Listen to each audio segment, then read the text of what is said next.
Good afternoon, good afternoon, good afternoon. Apan, Pankaj, Anand, Nisha, Ajay, Tanuj, Uday. अरे क्या late कहते हो यार। प्रणाम। Good afternoon, good afternoon, good afternoon, good afternoon.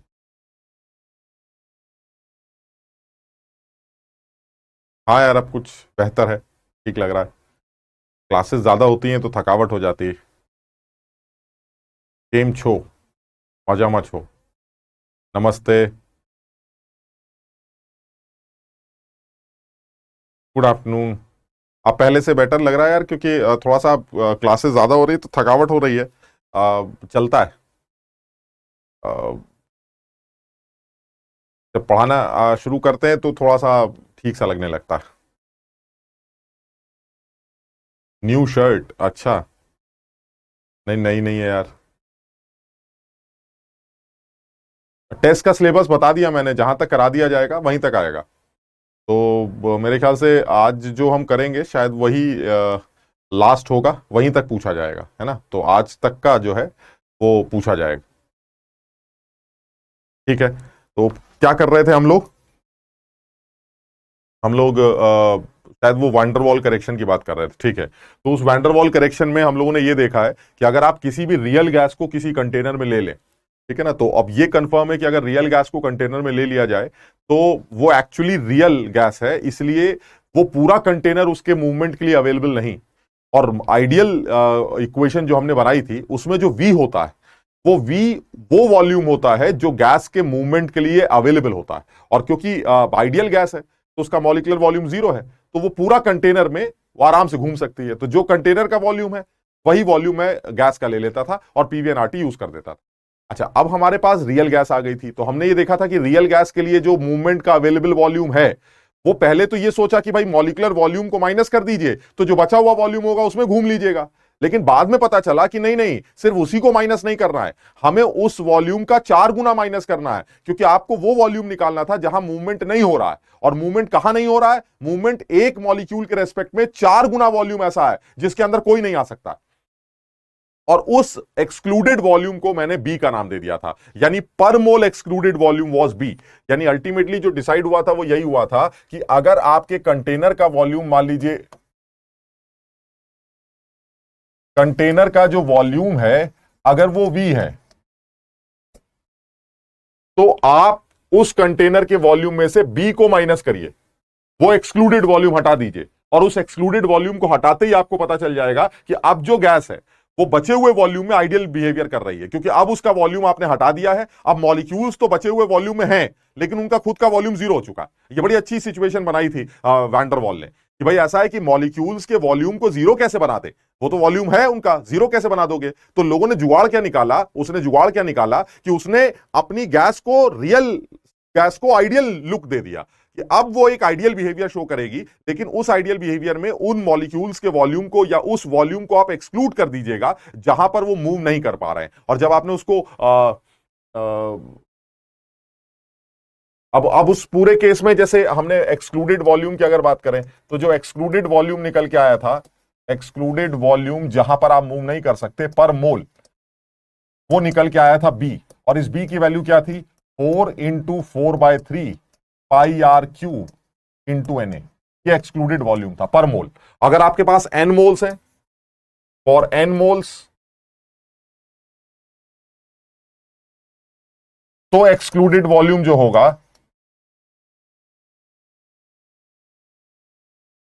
वो एन बी हो जाएगा, यानी for N moles it will be N B. तो अल्टीमेटली जो गैस आपकी रियल है वी लीटर के डब्बे में, वही आइडियल है वी माइनस एनबी में। यानी अब वी माइनस एनबी में आपकी गैस आइडियल बनी हुई है, इसलिए आप पीवीएनआरटी का इस्तेमाल कर सकते हैं, लेकिन आप वी नहीं यूज करेंगे, आप वी माइनस एनबी यूज करें। यानी जो इक्वेशन समझ में आती है वो यही आती है कि प्रेशर का तो अभी पता नहीं क्या होने वाला है, लेकिन एक चीज समझ में आती है कि अगर प्रेशर का नहीं पता है उसको छोड़ सकते हैं आप। यानी अगर आपको प्रेशर का नहीं पता है तो आप ये लिख सकते हैं कि अब जो प्रेशर होगा वो कुछ होगा, पता नहीं क्या निकल के आएगा, लेकिन जो वॉल्यूम होगा वो वी माइनस एनबी अगर लिया जाता, तो ये इक्वेशन अभी तक समझ में आती है कि अभी ये इक्वेशन यूज की जा सकती है रियल गैस के लिए, क्योंकि अब वो रियल गैस कम से कम इस वॉल्यूम में तो आइडियल बन चुकी। तो अगर कोई पूछे कि ये कौन सा वॉल्यूम है, तो बच्चे कहते हैं ये रियल गैस का वॉल्यूम। ये रियल गैस का वॉल्यूम नहीं है, ये आइडियल गैस का वॉल्यूम है। रियल गैस तो V लीटर में थी, लेकिन V में से NB को माइनस करने के बाद जो गैस बची वो गैस अब आपकी आइडियल गैस है। अब आप इस आइडियल गैस के वॉल्यूम को आइडियल गैस की इक्वेशन में पुट कर सकते हैं। तो अल्टीमेटली मैं PV एंड RT का इस्तेमाल दोबारा कर रहा हूं, लेकिन फर्क इतना है कि मैं अपनी रियल गैस को पहले आइडियल बनाऊंगा और वो किस वॉल्यूम में आइडियल होगी पहले ये निकालूंगा और फिर वो वॉल्यूम यूज कर लूंगा, क्योंकि अब मेरी गैस आइडियल बन चुकी। सब लोग इस बात को समझ रहे थे?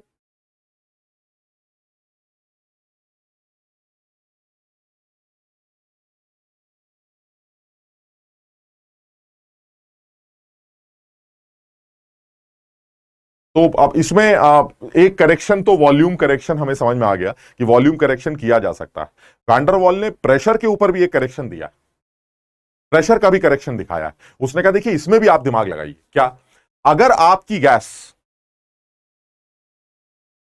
आइडियल, तो वो कुछ प्रेशर एक्सर्ट करेगी। हमने पढ़ा था केटीजी के अंदर वो धक्के मारते रहते हैं तो प्रेशर आ जाता है, और हमने प्रेशर कैलकुलेट भी कर लिया था, PV equal to 1/3 MN U² bar से प्रेशर निकाला भी जा सकता है। ठीक, वो कह रहा है लेकिन अगर यही गैस रियल होती तो मैंने कहा अगर रियल भी होती तो भी टक्कर मारती, और अगर टक्कर मारेगी तो वो भी प्रेशर एक्सर्ट करेगी। तो अब इसमें एक चीज का ध्यान रखना है कि अगर रियल गैस अंदर पड़ी और वो 5 ATM का प्रेशर एक्सर्ट कर रही, तो अगर वही रियल ना होती, आइडियल होती, तो वो कितना प्रेशर एक्सर्ट करेगी। अगर ये निकल आए तो मैं फिर PV एंड RT का इस्तेमाल कर दूंगा, सिर्फ प्रेशर की वैल्यू को चेंज कर दूंगा, क्योंकि अब मेरी गैस वो प्रेशर एक्सर्ट कर रही है जो तब एक्सर्ट करती जब वो आइडियल होती।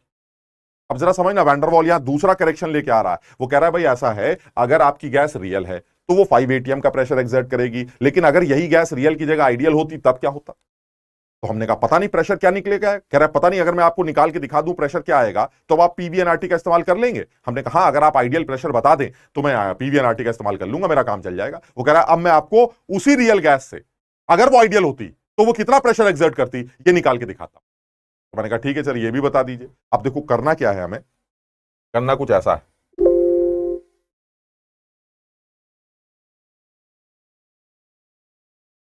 ये हमारा कंटेनर है, ये हमारा कंटेनर है, और इस कंटेनर में ये आइडियल गैस का मॉलिक्यूल।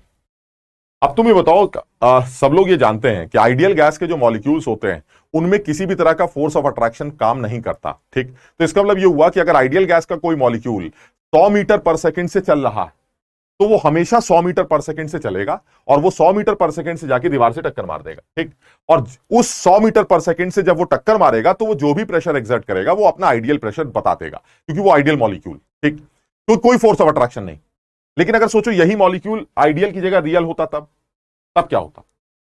तब क्या रियल गैस में मॉलिक्यूलर अट्रैक्शंस होते हैं? हाँ सर, रियल गैस में मॉलिक्यूल्स के बीच में आपस में बातचीत तो होती। अब अगर बातचीत होती है तो फिर ये सोचो कि अब अगर ये 100 मीटर पर सेकंड से चल रहा है तो क्या मूव करते वक्त वो 100 मीटर पर सेकंड से चल पाएगा? सोचो जरा, इस आदमी को अगर मैं ये कहूं कि ये 100 मीटर पर सेकंड से चलना शुरू कर रहा है तो क्या ये 100 मीटर पर सेकंड से ही चलता रहेगा? कुछ लोग कहते हैं कि सर फोर्स ऑफ अट्रैक्शन की वजह से कुछ चेंज आएंगे। कोई चेंज नहीं आएगा। आप समझिए, अगर ये 100 मीटर पर सेकंड से चल रहा है तो इसको चारों तरफ से लोग खींचेंगे। तुम बता रहे हो फोर्स ऑफ अट्रैक्शन चारों तरफ से लगता है, चारों तरफ से फोर्स ऑफ अट्रैक्शन लग रहा है। अब अगर चारों तरफ से फोर्स ऑफ अट्रैक्शन लगेगा तो नेट फोर्स तो जीरो होगा ना यार। देखो कितनी मजे की बात है कि ठीक है फोर्स ऑफ अट्रैक्शन है, लेकिन वो तो चारों तरफ से लगेगा ना, और अगर चारों तरफ से लगेगा तो 100 मीटर से चलने वाला आदमी 100 मीटर से ही तो चलेगा, वो 100 मीटर से जाके टकराएगा। आइडियल वॉल्यूम, आइडियल मॉलिक्यूल भी 100 से टकराता था और आप भी 100 से ही टकरा रहे हैं। प्रेशर में गलती क्या है? प्रेशर में कमी कहां आएगी? क्या प्रेशर में क्या चेंज आएंगे? आप सोचो, फर्क पड़ेगा जब यही आदमी यानी मैं जब बीच में टहल रहा हूं तो मेरे पास चारों तरफ के फोर्सेस बराबर हैं, मुझे कोई फर्क नहीं पड़ता, मुझे ऐसा लगता है नेट फोर्स जीरो है मेरे ऊपर। ठीक, लेकिन जब मैं दीवार से टक्कर मारने जाऊंगा, सोचो जरा, एक आदमी दीवार से टकराने जा रहा है क्योंकि टक्कर मारने से ही प्रेशर आएगा। अब अगर मैं दीवार से टक्कर मारने जाऊंगा तो मेरे सामने कोई नहीं होगा, समझो, और पीछे पूरी जमात खड़ी होगी जो मुझे अट्रैक्ट कर रही होगी। यानी कहने का मतलब यह हुआ जब तक तुम बीच में हो तब तक सब सही, लेकिन जैसे ही तुम कोने में टक्कर मारने पहुंचोगे तो पीछे से तो पूरी पब्लिक तुम्हें खींच रही होगी। ये देखिए आप, लेकिन सामने कोई नहीं होगा।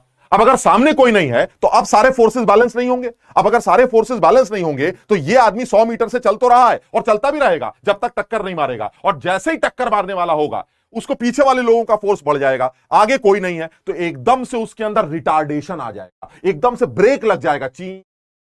यानी 100 से चलते चलते चलते चलते चलते जैसे ही टक्कर मारने वाला होगा, पीछे वाले लोग खींचना स्टार्ट कर देंगे। पहले भी खींच रहे थे, लेकिन पहले आगे वाले भी खींच रहे थे, तो नेट फोर्स जीरो था। अब जब वो दीवार से टक्कर मारने जाएगा, उस टाइम पर आगे कोई नहीं होगा, आगे तो सिर्फ दीवार है, तो आगे कोई फोर्स ही नहीं लग रहा है, तो ऐसे में पीछे वाले लोग उसको अट्रैक्ट करेंगे और उसकी वजह से उसकी स्पीड एकदम से कम हो जाएगी और 100 से टक्कर मारने वाला आदमी अब 90 से टक्कर मारेगा। समझो बात। और 90 से टक्कर मारने से वो जो प्रेशर एक्सर्ट करेगा वो कम आएगा। तुमने पढ़ा था प्रेशर का वेलोसिटी से रिश्ता है। इसका मतलब यह हुआ कि जितनी कम वेलोसिटी से टक्कर मारोगे उतना कम प्रेशर एक्सर्ट करोगे। यानी 100 से चलने वाला आदमी 100 से चलता तो रहेगा, लेकिन टक्कर वो 100 से नहीं मारेगा, क्योंकि तब फोर्स ऑफ अट्रैक्शन और फोर्स इधर उधर के फोर्सेस एक दूसरे को बैलेंस नहीं करेंगे। यानी मैं ये बताना चाह रहा हूं कि अगर तुम आइडियल हो तब तो फोर्स ही नहीं है, आपस में कोई बातचीत ही नहीं है, अपना मस्त टहलते रहिए, 100 से टहलिए, 100 से टक्कर मारिए, कोई लेना देना ही नहीं किसी को। लेकिन अगर आप रियल होते तो 100 से टहल सकते थे, लेकिन टक्कर 100 से नहीं मार सकते थे आप। और अगर आप टक्कर 100 से नहीं मारेंगे तो आपकी वेलोसिटी में जो कमी आ रही है टक्कर मारते वक्त, उसकी वजह से आप कम प्रेशर एक्सर्ट करें। अगर वो प्रेशर 5 एटीएम जो कम है, तो अगर आप आइडियल होते तो आपका प्रेशर 5 से ज्यादा होता। बताओ ये बात समझ में आई?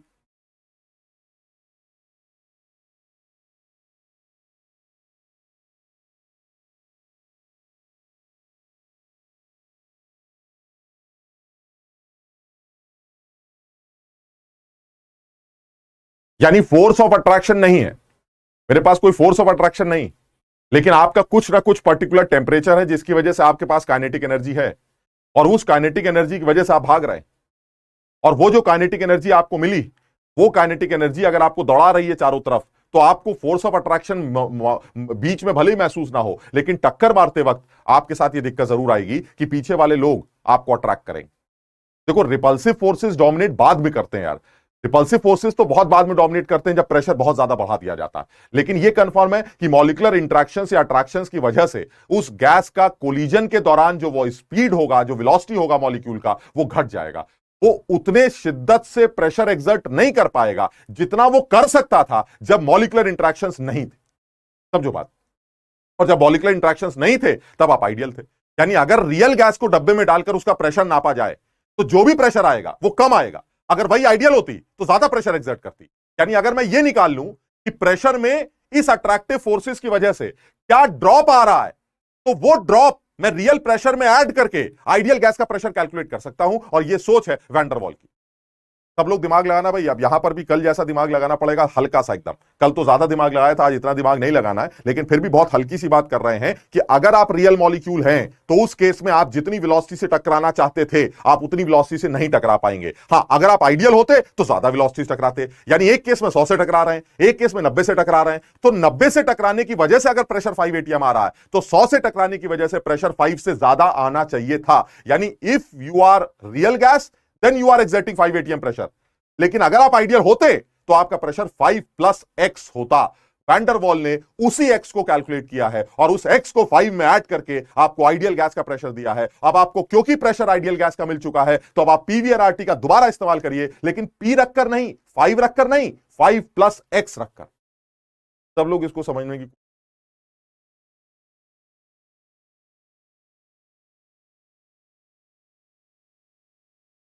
अब उसने कहा भाई ठीक है, आप जो है ऐसा कह रहे हैं तो हम मान लेते हैं, लेकिन पता नहीं आपके दिमाग में ऐसा क्या चल रहा है कि आप वो ड्रॉप कैलकुलेट कर लेंगे जो फोर्स ऑफ अट्रैक्शन की वजह से निकल के आता है। फोर्स ऑफ अट्रैक्शन की वजह से मॉलिक्यूलर स्पीड में कमी आती है, जिसकी वजह से वो उतना प्रेशर एक्सर्ट नहीं कर पाती है, कुछ प्रेशर में ड्रॉप आ जाता है, आप वो ड्रॉप निकाल देंगे। सोचो, अगर मैं आपको बता दूं एक रियल गैस 5 एटीएम का प्रेशर एक्सर्ट करती है और फोर्स ऑफ अट्रैक्शन की वजह से ड्रॉप 0.1 एटीएम का, बताइए अगर वो आइडियल होती तो कितना प्रेशर एक्सर्ट करती? सर 5 + 0.1। वो 0.1 कैसे निकाल लिया सर आपने? वो 0.1 वैन डर वाल को कहां से समझ में आ गया? अब मैं उसी बारे में बात कर रहा हूं। सब लोग समझ गए ना हम किस टॉपिक पे आ रहा है? यानी अगर जिस तरह से उसने 100 लीटर के डब्बे को भगाकर उसमें से कुछ माइनस करके बचे हुए वॉल्यूम में अपनी गैस को आइडियल बना दिया, उसी तरह से वो 5 एटीएम को हटाएगा और कहेगा 5 में कुछ जोड़ो और तब आइडियल बन जाओ। वो जोड़ो क्या वो बताना है। वो कह रहा है सर प्रेशर में drop is due to force of attraction, and अगर किसी तरह से वो ड्रॉप कैलकुलेट हो जाए क्योंकि फोर्स ऑफ अट्रैक्शन की वजह से आ रहा है, तो मजा आ जाएगा, क्योंकि वो ड्रॉप मैं रियल गैस के प्रेशर में जोड़ दूंगा और मुझे आइडियल गैस का बढ़िया प्रेशर मिलेगा। मैं पीवीएनआरटी उछल के लगाऊंगा, क्योंकि अब ये पी रियल गैस का नहीं है, ये पी आइडियल गैस का है, और आइडियल गैस के लिए तो पीवीएनआरटी एप्लीकेबल। अब कैसे किया उसने ये काम, वाकई में बड़ा समझदारी का काम है। तो हम एक बार में बात कर लेते हैं। वो ये कह रहा है कि भाई देखिए एक काम करते हैं, हालांकि तुम समझो मॉलिक्यूलर लेवल पर समझ पाना, जैसे कल भी हम लोगों ने अजीब सी बात बोली थी, दो लोगों को चिपका दो, ये कर दो, ये बड़ा थ्योरेटिकल सा लगता, लेकिन अब सिचुएशन भी तो आइडियल की बड़ी अजीब होती है। चिपके रहेंगे, टक्कर ही मारते रहेंगे, चारों तरफ से टक्कर मारेंगे, तो उसने कहा ऐसी तैसी तुम्हारी, फिर तो एक ही तरीका है, दो लोगों को चिपका ही दो, बात ही खत्म। जब भी देखोगे टक्कर मारते हुए नजर आएंगे, और फिर चारों तरफ घुमा दो, चारों तरफ से टक्कर मार रहा है। उसने कहा यार ये बढ़िया सिचुएशन है, चिपका के घुमा दो, तो अब आइडियल सिचुएशन आ गई, टक्कर हर वक्त विदाउट एनी टाइम लैग, चिपके हुए चारों तरफ से घूम रहे हैं। इसका मतलब ये हुआ अब आपकी गैस आइडियल। उसने खड़ाक से एक्सक्लूडेड वॉल्यूम हटाया और आइडियल गैस का वॉल्यूम तैयार कर लिया। यहां पर भी एक थ्योरेटिकली, बहुत ज्यादा डीपली तो नहीं सोच रहे हैं, लेकिन थ्योरेटिकली एक रफ आइडिया वैन डर वाल ने दिया। वो ये है कि अगर मान लीजिए मेरे पास कोई बर्तन, ये बर्तन ले लेते हैं, और इस बर्तन में आपने n मोल्स गैस के डाल रखे,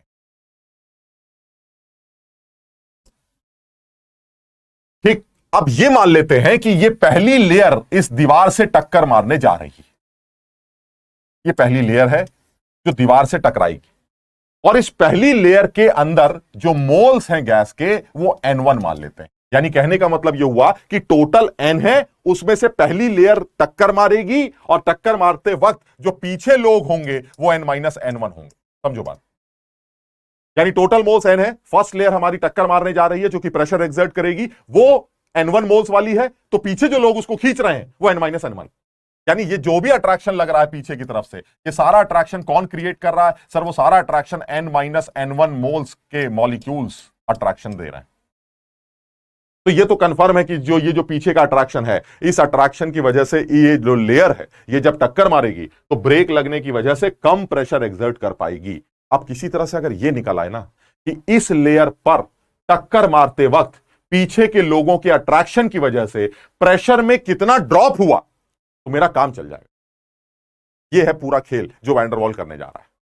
सब लोग बताओ यहां तक समझ पा रहे हो कि नहीं? देखो बहुत ज्यादा थ्योरेटिकल मत करो, मतलब बहुत ज्यादा लॉजिक मत लगाओ, क्योंकि ऑब्वियस है ऐसा भी तो हो सकता है कि जो तुम सोच रहे हो उसका जवाब मुझे भी ना पता हो, क्योंकि मैंने भी तो कोई कमरे के अंदर या डब्बे के अंदर बैठकर या वैन डर वाल से मुलाकात करके तो कुछ सीखा नहीं है। मुझे भी एक रफ आइडिया ही सही लगता है कि भाई ठीक है यार, बहुत ज्यादा मॉलिक्यूलर लेवल पे घुसने की जरूरत नहीं है, एक रफ सी सोच है कि टक्कर मारते वक्त पीछे वाले लोग उसको टकराने से रोकेंगे, जिसकी वजह से उसकी स्पीड घटेगी और उसका प्रेशर जितना आना चाहिए उतना नहीं आएगा। अब ये कैलकुलेट कैसे करेगा वो भी उसने ऊपरी तौर पर कैलकुलेट करके दिखाया। हम बहुत ज्यादा डीपली घुस नहीं रहे उसके अंदर, ठीक, और वो भी नहीं कर सकता था क्योंकि उसको भी नहीं पता कि डब्बे के अंदर एक्चुअली चल क्या रहा, ठीक। तो अब उसने एक दिमाग लगाया कि भाई देखिए एक काम करते हैं, क्या आप फिजिक्स जानते हैं? तो लोगों ने कहा हाँ सर थोड़ी बहुत फिजिक्स तो हमें आती। उसने कहा क्या आपको यह पता है कि फिजिक्स में एक लॉ है? मैंने कहा क्या लॉ है? कह रहे फिजिक्स ये कहती है कि कोई भी अट्रैक्टिव फोर्स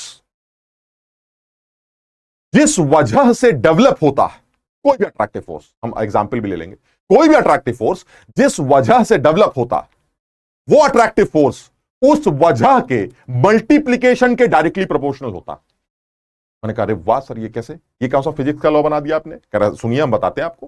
कोई भी फिजिक्स के अंदर ये बोला गया है कि कोई भी अट्रैक्टिव फोर्स जिस वजह से बना है, जिस वजह से वो डेवलप हुआ है अट्रैक्शन, वो फोर्स उस वजह के मल्टीप्लीकेशन के डायरेक्टली प्रोपोर्शनल होता है। मैंने कहा सर एग्जांपल दीजिए। कह रहा electrostatic force. Sir electrostatic force of attraction is due two charges, ये चार्जेस की वजह से होता है सर, इसलिए वो फोर्स Q1 इंटू Q2 के डायरेक्टली प्रोपोर्शनल होता है। The cause of that force is charges, so it will be directly proportional to the multiplication of the charges. The gravitational force of attraction, gravitational, it is due to masses. That's why that force is directly proportional to m1 into m2. यानी जो भी attractive force जिस वजह से आ रहा है वो उस वजह के मल्टीप्लिकेशन के डायरेक्टली प्रोपोर्शनल होगा, and this is simple law. तो उसने कहा सर यहां पर जो फोर्स ऑफ अट्रैक्शन है ये किस वजह से आ रहा है? ये फोर्स ऑफ अट्रैक्शन आ रहा है इस लेयर के लोगों की वजह से और इस लेयर के लोगों की वजह से। यानी इन दोनों लेयर्स में जो लोग हैं, अगर मैं उनकी कॉन्सेंट्रेशन को की वजह से ये, क्योंकि जितने ज्यादा पीछे वाले लोग होंगे उतना ज्यादा अट्रैक्ट करेंगे, जितना ज्यादा ये लोग होंगे उतना ज्यादा अट्रैक्ट होंगे। इसका मतलब ये हुआ this force of attraction is developed due to the concentration of the टक्कर मारने वाली लेयर and the rest layer. So that means this attractive force will be directly proportional to the concentration of this layer into concentration of the rest layers. क्योंकि तुम समझ रहे होगे कि जितनी ज्यादा कंसंट्रेशन बची हुई होगी या जितनी ज्यादा कंसंट्रेशन टक्कर मारने जा रही होगी, वो अट्रैक्टिव फोर्स उतना ही ज्यादा होगा. तो उसने कहा यार बात तो सही है. ऐसे में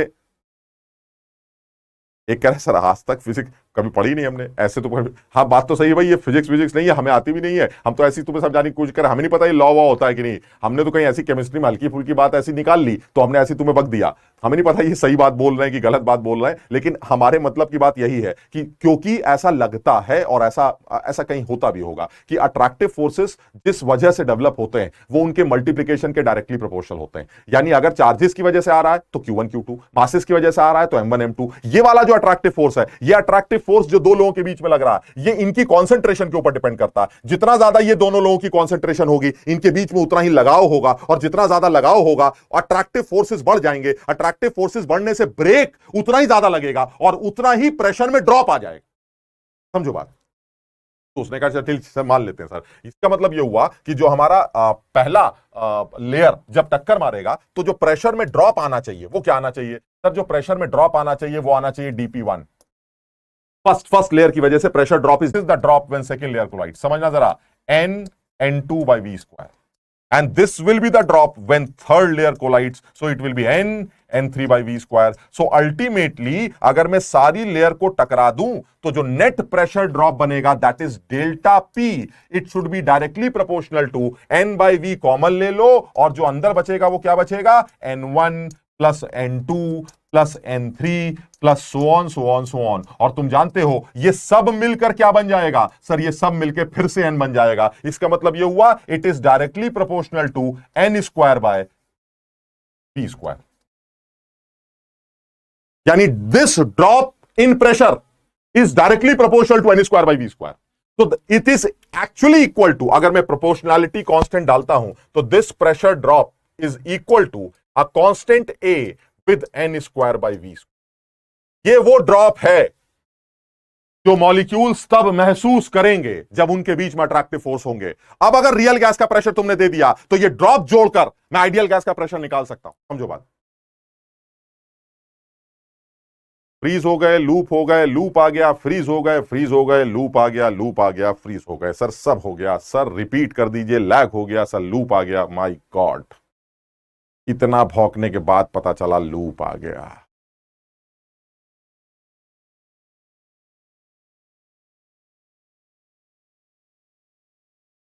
फिर से बताएं. एक मिनट जरा हिम्मत जुटा लें. फिर से बताते हैं. फिर से लिख देते हैं, है ना? एक फिर से लिख देते हैं.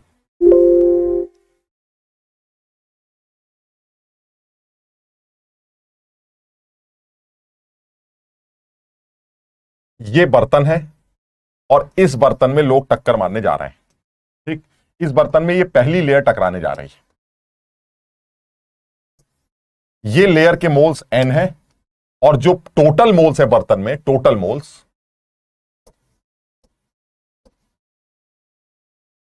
वो n. तो अगर ये n1 है मोल्स तो जो पीछे बच गए वो n-n1 होंगे. और ये पता ही हमें जो पीछे वाले मॉलिक्यूल्स हैं, ये पीछे वाले मॉलिक्यूल ही इनको खींचेंगे पीछे की तरफ, अट्रैक्ट करेंगे. अब होगा क्या? इसी अट्रैक्शन की वजह से इनके प्रेशर में ड्रॉप आ जाएगा. तो किसी तरह से अगर यह निकाल लिया जाए कि इनके अट्रैक्शन की वजह से प्रेशर में ड्रॉप कितना आ रहा है तो हमारा काम चल जाएगा. तो पीछे वाले लोग कहेंगे हम तो तुम्हें टक्कर नहीं मारने देंगे, तो ऐसा कहेगा भाई ठीक है थोड़ा सा ड्रॉप आ जाएगा. वो ड्रॉप कितना आएगा वो निकाल लेते हैं. तो जब फर्स्ट लेयर टक्कर मारेगा तो एक आदमी पूछ रहा है सर कंसंट्रेशन क्यों लिया? अब देखो आप फिर भैया उल्टे से सवाल मत पूछो यार. अब ऑब्वियस है कि मोल्स के ज्यादा होने से कोई फर्क नहीं पड़ता. अगर डब्बा बहुत बड़ा हुआ तो भी तो वो फैल ही जाएगा ना. मुझे एक्चुअली कंसंट्रेशन से यानी पर यूनिट वॉल्यूम से मतलब है, मुझे नंबर ऑफ मोल से मतलब नहीं है. सोचो इतने सारे एन मोल्स अगर एक कमरे के अंदर भर दिए जाए तो सर मजा नहीं आएगा, फिर तो कंसंट्रेशन बहुत कम हो जाएगी. यानी एक्चुअली मुझे पर वॉल्यूम, पर यूनिट वॉल्यूम लोगों को अमाउंट चाहिए. पर यूनिट वॉल्यूम ज्यादा होने से अट्रैक्टिव फोर्सेस बढ़ जाएंगे. समझ लो, तो वॉल्यूम का टर्म भी आना चाहिए. अब होगा क्या? कि अगर आप पहली लेयर की बात करें तो पहली लेयर में जो फोर्स ऑफ अट्रैक्शन होगा, फर्स्ट लेयर का force of attraction will be directly proportional to the concentration of the टक्कर मारने वाली layer into concentration of the rest layer, and the rest layer concentration is this is force of attraction, and this force of attraction will be directly proportional to the drop, because जितना ज्यादा attraction होगा वो उतना कम टकराएगा, और जितना धीरे से टकराएगा उतना कम प्रेशर एक्सर्ट करेगा। यानी जो प्रेशर में ड्रॉप आ रहा है वो डायरेक्टली प्रोपोर्शनल है इस अट्रैक्शन की वजह से। तो अब आप इसको फोर्स ऑफ अट्रैक्शन के डायरेक्टली प्रोपोर्शनल बोले और उसके बाद ड्रॉप इन प्रेशर भी बोल सकते हैं। So drop in pressure will be n(n1/v²। और मैंने यहां पर क्या बेमानी की है? मैंने बेमानी यह की है कि n-n1 is equal to n। उसका रीजन है पहली लेयर में बहुत कम लोग ही होंगे, पीछे जमात खड़ी है बहुत बड़ी, इसलिए जब पूरे बड़े लोगों में से आप n1 को माइनस करेंगे तो लगभग पूरे बड़े लोग दोबारा मिल जाएंगे आपको, लगभग। ठीक, तो इसका मतलब ये हुआ दिस n-n1 को n मानकर आपने एक रफ इक्वेशन निकाली, this is drop 1 when first layer collides. इसी तरह से जब सेकंड लेयर कोलाइड करेगी तो फोर्स ऑफ अट्रैक्शन किसके डायरेक्टली प्रोपोर्शनल होगा? सर उसी तरह से निकाल लेंगे, और वो force of attraction directly proportional होगा किसके? ड्रॉप के। तो इसका मतलब ये हुआ सेकंड लेयर के टक्कर मारने से जो प्रेशर में ड्रॉप आएगा dp2, it will be directly proportional to n(n2/v²।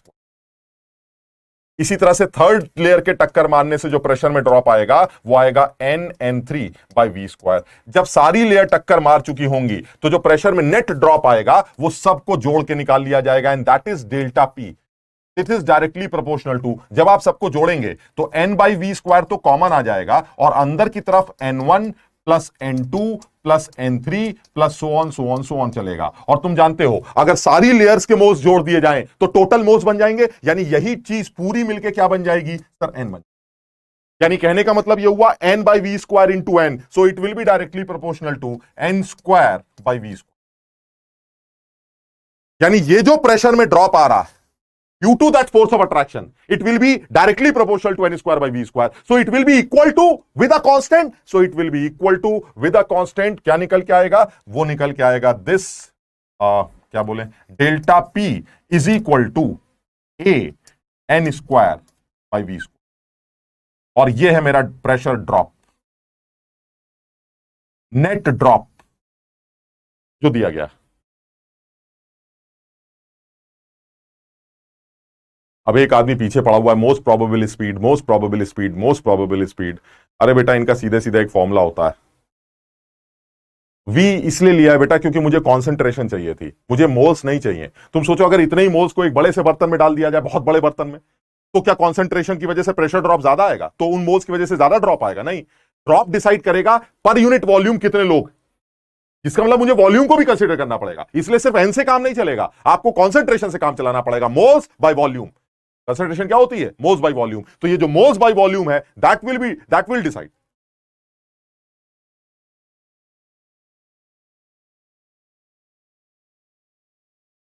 कृति कह रही है जब वो चिपके ही रहेंगे तो प्रैक्टिकली कोलिजन कहां हुआ? हाँ यही तो है कि वो चिपके हुए रह नहीं सकते, तो फिर वो आइडियल सिचुएशन से हट गए, आइडियल सिचुएशन से हट गए तो फिर कोई गैस आइडियल हो नहीं सकती। ये तो क्लियर है। वो तो हमने कल वंडरवॉल ने भी तो बोला था कि ये अजीब बदतमीजी है, ऐसा कैसे पॉसिबल है? तो सामने वाले ने बोला तो था कि हम बोल तो रहे हैं कि कोई गैस आइडियल नहीं हो सकती, तुम क्यों पीछे पड़े हुए हो? तो उसने कहा नहीं मैं सिचुएशन बनाऊंगा। आपके हिसाब से ये तभी पॉसिबल है कि जब दो लोग घूमें चिपक कर और चारों तरफ घूमते रहें, और ऐसे में एक ऐसा वॉल्यूम क्रिएट होगा जिसकी वजह से आप कोई आदमी मेरे अंदर नहीं आ पाएगा। अगर आप वो वॉल्यूम एक्सक्लूड कर दें तो रेस्ट वॉल्यूम में मैं आइडियल सिचुएशन में आ जाऊंगा। फ्रीज हो रहा है बार बार, क्लियर है? बहुत सारे बच्चों को समझ में आ गया। ठीक, ए इज अ कांस्टेंट, मैं अभी बात कर रहा हूं। अब ए की बात करते हैं। A is force of attraction factor, जैसे बी का हमने लिखा था बी इज वॉल्यूम फैक्टर, वो एक्सक्लूडेड वॉल्यूम था। ऐसे ही ए जो है वो मेरा एक कांस्टेंट है जिसको फोर्स ऑफ अट्रैक्शन फैक्टर के नाम से जाना जाता है। This is force of attraction factor, force of attraction.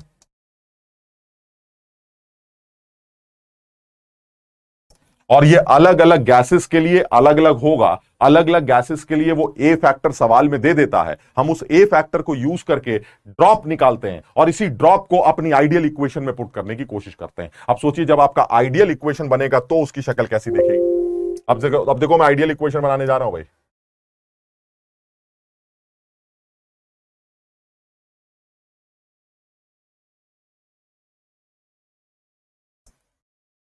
Van der Waals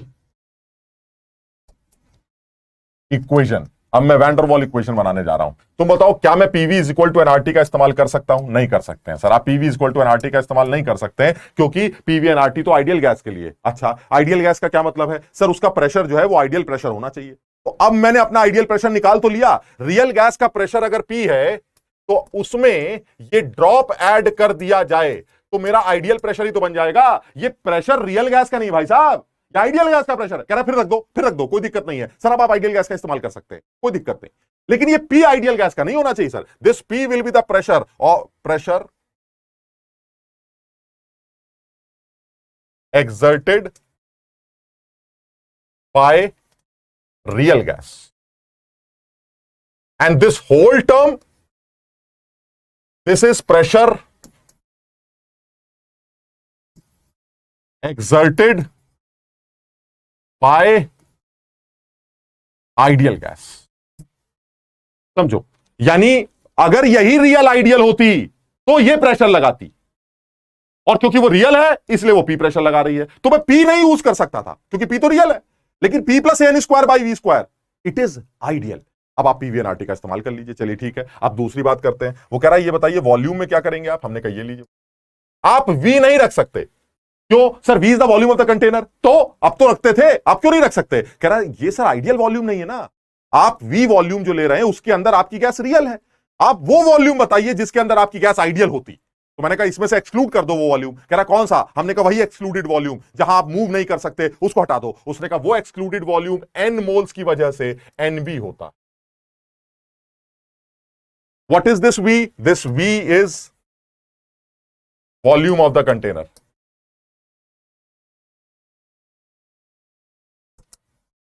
And what is NB? NB is the excluded volume. और ये पूरा मिलके क्या बन गया हमारा? ये पूरा मिलके वो वॉल्यूम बन गया, volume in which that real gas behaves ideally. समझो बात, सब लोग समझने की कोशिश करो भाई। प्रखर कह रहा है सर आप मेरे डाउट का रिप्लाई नहीं करते, और उसने इतनी गंदी गंदी इमोजी बनवा दी है, इतनी इमोजी बना दी है, कोई बात ही नहीं। सर प्रेशर तो ड्रॉप हुआ ना, तो ऐड क्यों किया गया? प्रेशर ड्रॉप हुआ इसलिए रियल गैस का प्रेशर कम आया। अगर आइडियल होती तो ड्रॉप होता? नहीं होता। तो सर प्रेशर ज्यादा आता ना, तो आपको आइडियल प्रेशर रखना है ना, तो वो मैंने ऐड करके निकाल लिया। अरे इतनी देर से यही नहीं समझ पा रहे, ओए इतनी देर से आदमी भौंक रहा है, यही नहीं समझ पा रहे हैं कि आप ऐड क्यों कर रहे हैं। अरे रियल गैस का अगर प्रेशर 5 एटीएम है तो आइडियल गैस का 5.5 होगा ना, तो आपको तो आइडियल प्रेशर रखना है ना, आपको पीवीएनआरटी इस्तेमाल कर रहे हैं। मैंने कल भी बताया था ये इक्वेशन कोई रियल गैस की इक्वेशन नहीं है, ये आइडियल गैस की इक्वेशन है। इस आइडियल गैस की इक्वेशन को आप ध्यान से देखिए, आपको बिल्कुल चमक जाएगा। हां सर बिल्कुल सही कह रहे हैं, this is P and this is V is equal to nRT, PV is equal to nRT। ये तो आइडियल इक्वेशन है। बस फर्क इतना है कि आपने अपनी रियल गैस को आइडियल बनाकर उसका प्रेशर और उसका नया वॉल्यूम कैलकुलेट किया और इसी PV nRT में दोबारा पुट कर दिया। कोई झंझट नहीं है इसमें। ए वैल्यू के बारे में अभी हम बात कर लेंगे। A value is a constant which depends on the nature of the gas, हम बात कर लेंगे अभी। सुधांशु कह रहा है सर सही भी लगता है गलत भी लगता है। सुधांशु यही तो केमिस्ट्री है, सही भी लगती है गलत भी लगती है। आप सर सीधे भी इक्वेशन बता सकते थे, फिर जो आपने समझाया है प्रॉमिस है कभी भूलेंगे नहीं। अच्छा बात तो सही है, इक्वेशन तो हम सीधे भी बता सकते थे, बात तो सही है। सर डीपीपी सोल्यूशन आप ही दीजिए, फिर चालू होगा सर डीपीपी सोल्यूशन। मॉलिक्यूल्स घूमेंगे तो टाइम होगा, हाँ टाइम लैग होगा, लेकिन अब समझो बात को, कुछ क्या बताएं हम। सर आपने सारे एटम को एक साथ समझ गए sir ji, please check assignment दे दो, केमिस्ट्री का असाइनमेंट दे दो, ठीक है। टेम्परेचर सेम होगा, हाँ समझ में आ रहा है, ठीक है सर, मक्खन की तरह समझ में आ रहा है, ओ माय गॉड, ठीक है। तो अब इसको बात ये बात हमें समझ में आ गई है। तो अब जो है हम ये मान लेते हैं कि अगर आप एन मोल्स की बात करते हैं तो एन मोल्स के लिए P plus N square by V square into V minus N B is equal to NRT बनेगा। और अगर आप पर मोल की बात करते हैं तो ये इक्वेशन अपना थोड़ा सा चेंज हो जाएगी। तो अब मैं दूसरी बात पर आता हूं, अब मैं अपने काम की बात पर आता हूं। वो ये है कि मेरी जो इक्वेशन है, अब मेरी वैंडरवॉल इक्वेशन तैयार हो चुकी है। तो अब मैं वैंडरवॉल इक्वेशन को थोड़ा सा अलग तरह से एक बार लिख के देख लेता हूं। मेरी वैंडरवॉल इक्वेशन ये है, P plus A by V M square into Vm minus B is equal to RT. Here Vm is equal to molar volume, यानी एक मोल के वॉल्यूम की बात कर रहे हैं। यानी आपने n की वैल्यू 1 रख दी, तो जब आपने n 1 रख दिया तो जो वॉल्यूम होगा वो मोलर वॉल्यूम हो जाएगा, तो उसको Vm बोल देते हैं। So this is my van der Waals equation पर मोल। ठीक, अब वो कह रहा है सर इस वैंडरवॉल इक्वेशन को लेके जरा थोड़ी सी अकल लगाते हैं। आपको याद होगा कल हम लोगों ने एक बात की थी, वो ये थी कि अगर आप Z का कर्व, Z का ग्राफ प्रेशर के साथ प्लॉट करें तो Z1 तो आएगा अगर आप आइडियल सिचुएशन की बात करें, लेकिन अब आइडियल सिचुएशन की तो बात हो नहीं रही है। तो आपने देखा था अलग अलग गैसेस का जो Z का कर्व बन रहा था वो कुछ ऐसा बन रहा था, कैसा? तो ये तो सर हाइड्रोजन हीलियम की बात थी, अभी हम समझ लेंगे इस बात को। ये तो सर हाइड्रोजन हीलियम टाइप के लोग थे, ये अपना कोई और गैस हो गई, सपोज नाइट्रोजन हो गई, या आपकी अमोनिया पमोनिया टाइप की कोई गैस हो गई। सर ये बताइए, कल आपने बताया था कि लो प्रेशर रीजन में, ये जो लो प्रेशर रीजन, इस लो प्रेशर रीजन में जो Z है वो 1 से छोटा आ रहा है। हाँ बात तो सही है, Z की वैल्यू 1 के नीचे आ रही है, ये देखिए। लेकिन जब आप हाई प्रेशर रीजन में जाते हैं तो Z की वैल्यू 1 से ऊपर चली जाती है। इस बात को कल आपने कैसे एक्सप्लेन किया था? इस बात को कल आपने ऐसे एक्सप्लेन किया था कि लो प्रेशर रीजन में Z की वैल्यू 1 से कम इसलिए है क्योंकि लो प्रेशर रीजन में मॉलिक्यूल्स के बीच में अट्रैक्टिव फोर्सेस डोमिनेट करने लगते हैं, जिसकी वजह से वो चिपकने लगती। चिपकने की वजह से एक मोल गैस उतना वॉल्यूम ऑक्यूपाई नहीं कर पाती जितना आइडियल सिचुएशन में करती। और हमें पता है कि जो Z होता है हमारा वो Vm real divided by Vm ideal से निकाला जाता है। यानी molar volume of real gas divided by molar volume of ideal gas will be the compressibility factor. And since in case of low pressure region the attractive forces are dominating, so ultimately molar volume of real gas will be less than the molar volume of ideal gas. इसलिए Z की value 1 से छोटी आ गई। लेकिन जब आप high pressure में गए तो क्या हुआ? जब आप हाई प्रेशर में गए तो मॉलिक्यूल चिपकने लग गए और पास आ गए और पास आ गए, और एक पॉइंट ऐसा आया जब रिपल्सिव फोर्सेस डोमिनेट करने लगे, और जैसे ही रिपल्सिव फोर्सेस डोमिनेट करने लगे तो molar volume of real gas वो इंक्रीज कर गया आइडियल सिचुएशन से, तो Z की वैल्यू 1 से बड़ी हो गई। सर ये तो थ्योरेटिकल एक्सप्लेनेशन था। अब आप इस बात को,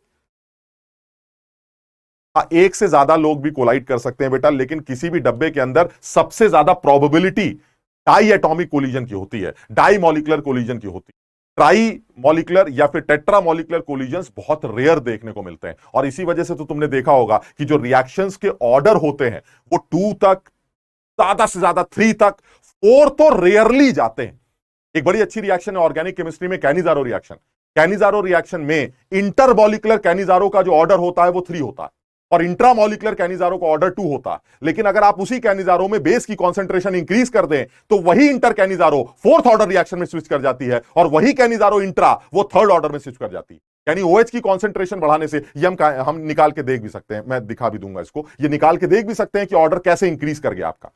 समझ लो बात को? यानी ये 4th ऑर्डर, ये 3rd ऑर्डर, ये रेयर एग्जांपल्स हैं, लेकिन जनरली जो मॉलिकुलर कोलिजन्स हैं उनमें सब, और ये तो लॉजिक कहता है यार, दिमाग लगाओ ना, किसी बर्तन में तमाम लोग, तुम ही अगर किसी कमरे में 10 लोगों के साथ टहल रहे हो तो क्या संभावना है? 3 लोग एक साथ टकराओ, 4 एक साथ टकराओ, इसकी संभावना है, या 2 लोग आपस में भिड़ते रहें? सर इसकी ज्यादा संभावना है ना, चलूंगा इससे टकरा दूंगा। यानी जनरली 2 लोगों के कोलिजन्स की संभावनाएं ज्यादा है, इसलिए मैंने 2 लोगों को चिपकाकर ये नचा दिया।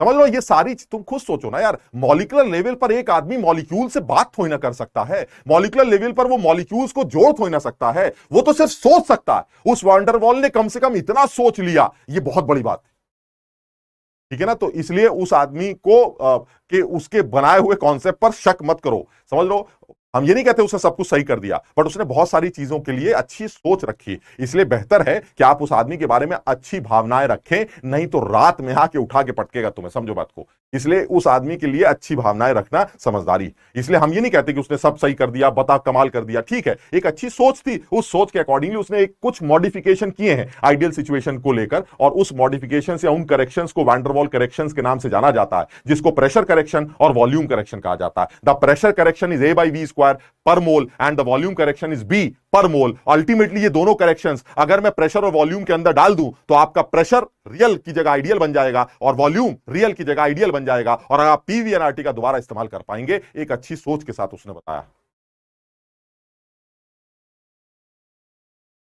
आपके रिएक्शंस के आगे अच्छे अच्छे कॉमेडियन फेल हैं, बताइए। चलो एक और धंधा है, मतलब समझो, पढ़ाना अगर छोड़ दिया तो कम से कम कॉमेडियन ही बन जाएंगे। ये भी बहुत बढ़िया आइडिया दिया तुमने, शाबाश। वैंडरवॉल की जगह, जय हो, हाँ खुद चला गया, हमें दिमाग, हमारा दिमाग खराब करके। देखो ये तो सारे साइंटिस्ट के साथ दिक्कत है यार, ये सब मर गए हैं समझो, एक भी जिंदा होता तो वो अब तक मार दिया गया होता। समझ लो, साइंटिस्ट जो हैं उनका काम ही यही, करो और निकल लो, धीरे से खत्म करो ताकि पब्लिक पीछे परेशान रहे। और ऐसे ऐसे लॉ बने हैं, ऐसे ऐसे, और ये तो हमारी केमिस्ट्री है, फिजिक्स में तो और बवाल मचा हुआ है, समझ रहे हो। तो इसका मतलब ये हुआ कि ये साइंटिस्ट का काम ही यही है कि अपने लॉ बनाइए, प्रूव करिए और जाके निकल जाइए। पीछे पूरी पब्लिक रो रही है, तड़प रही है, मर रही, उससे कोई मतलब नहीं।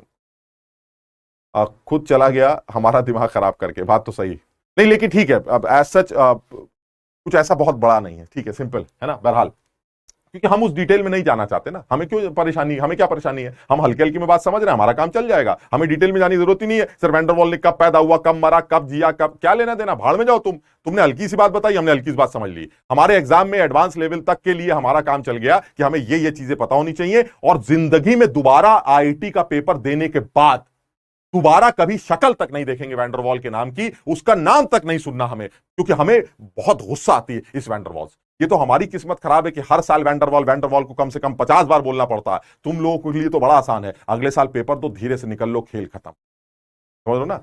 तो अब ठीक, अब इसमें आते हैं जरा, अब ये जैसे ये इक्वेशन है तो ठीक है, एक प्रैक्टिकल थ्योरेटिकली आपने हल्का सा एक्सप्लेन किया था कि if z is less than 1 that means attractive forces are dominating, and if z is greater than 1 that means repulsive forces are dominating. ठीक, अब आप खुद प्रूफ करके देखिए कि लो प्रेशर रीजन में z की वैल्यू 1 क्यों आती है और हाई प्रेशर रीजन में z की वैल्यू 1 से बड़ी क्यों आती है। अब देखिए हम प्रूफ कर सकते हैं इस बात को। सबसे पहला केस ले लेते हैं, एट लो प्रेशर रीजन।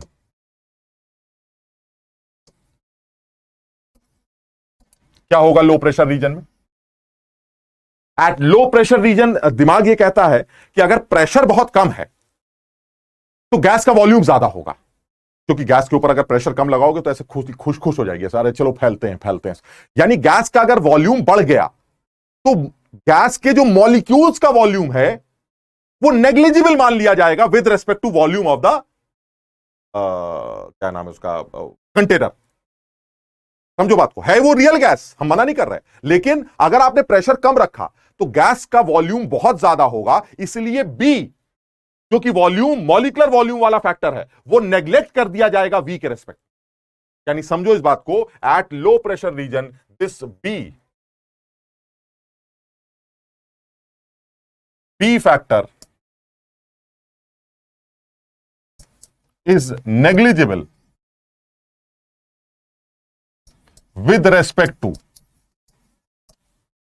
और अगर बी को वी के रेस्पेक्ट में नेग्लेक्ट करने जा रहे हैं आप, तो इक्वेशन क्या बनेगी सर? इक्वेशन बनेगी P plus A by V M square into V M is equal to R T. थोड़ा तमीज से लिखिए sir, P V M plus A by V M is equal to R T. Sir इस पूरी equation को are T से divide कर दीजिए, लीजिए डिवाइड कर देते हैं। P V M by R T is equal to R T by R T 1 हो जाएगा, minus A by V M R T. अब आप साफ देख लीजिए sir, P V M by R T को आपने इससे पहले जेड बोला था, यही है P V M by R T. आप देखिए यहां पर, अगर मैं आइडियल वॉल्यूम की बात करूं तो वो पीवी बाई आर टी से निकल के आएगा, पी ऊपर वो ऊपर चला जाएगा, तो ultimately P V M by R T बन जाएगा। यानी जो z है मेरा वो pvm by rt है, और वो z 1 माइनस समथिंग से निकाला जा रहा है, and this value is positive, and if this value is positive तो 1 minus something will be less than 1। यानी लो प्रेशर रीजन में z की वैल्यू कितनी होती है, पूछ चुका है तुम्हारे इम्तिहान में, z की value 1 minus A by V M R T होती है, और वो वैल्यू 1 से छोटी होती है, इसलिए लो प्रेशर रीजन में जो कर्व आता है हमारा, वो कर्व 1 के नीचे आता है।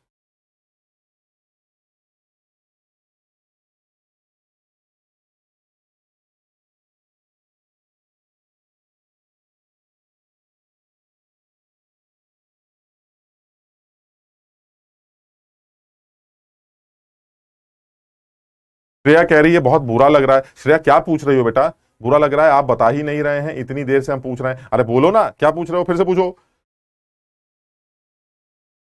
हाँ, हाई टेम्परेचर लो प्रेशर पर मैं अभी बात करूंगा।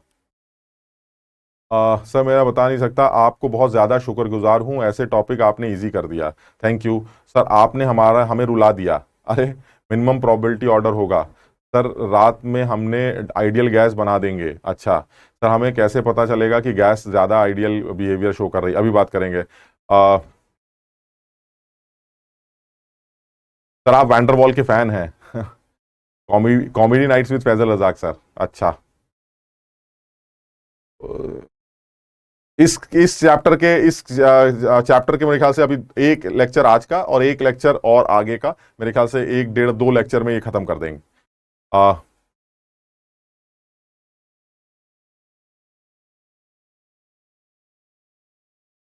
यार वो श्रेया का मैसेज देखना था, वो बेचारी रो रही है कि हम आप जब मेरे डाउट को क्लियर ही नहीं कर रहे हैं। श्रेया एक बार दोबारा से लिखो बेटा,